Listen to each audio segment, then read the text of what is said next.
Cipta Kerja ini menabur saras. Puluhan massa dari Dewan Pengurus Wilayah Persaudaraan Pekerja Muslim Indonesia atau PPMI Sumatera Selatan menggelar aksi tolak RUU Omnibus Law di depan kantor Gubernur Sumsel. Koordinator aksi, Charma, mengungkapkan aksi mereka kali ini merupakan lanjutan aksi perjuangan buruh se-Indonesia untuk menjaga kesinambungan menolak RUU Omnibus Law. Dirinya juga menegaskan kembali kepada pemerintah daerah, jangan sampai RUU Omnibus Law menabrak Undang-Undang Otonomi Daerah.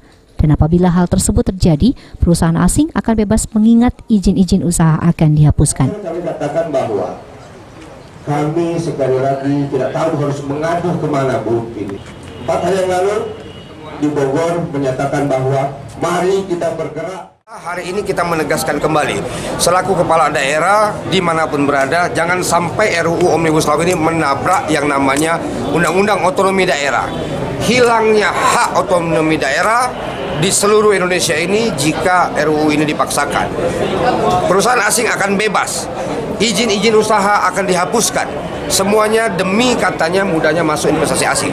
Padahal kalau izin semuanya dihapuskan, pemerintah daerah akan kehilangan penghasilan. Pemerintah daerah tidak akan bisa mengontrol perusahaan-perusahaan asing untuk mengeruk sumber daya alam.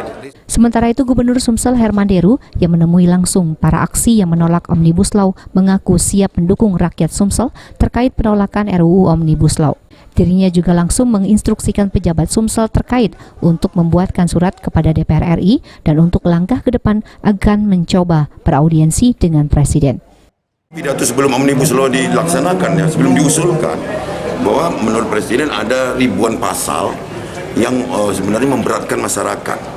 Nah, cuma tidak ada Presiden ngomong ini sentralisasi, nggak ada yang dilabrak-labrak undang-undang otonomi. Kalau seperti sekarang seperti Minerba, jadi kita nggak ada kewenangan apa-apa.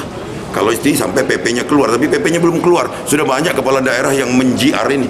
Ya. Langkah ke depan apa Pak akan yang dilakukan dari pihak Pemprov Sumsel sendiri? Ya, kita bila perlu audiensi lah dengan Presiden untuk PP-nya, meskipun undang-undang sudah terlanjur keluar, PP-nya kan yang mengatur dalam pelaksanaan undang-undang itu, peraturan pemerintah. Heru Wahyudi, PAL TV. Dari PPMI Sumatera Selatan.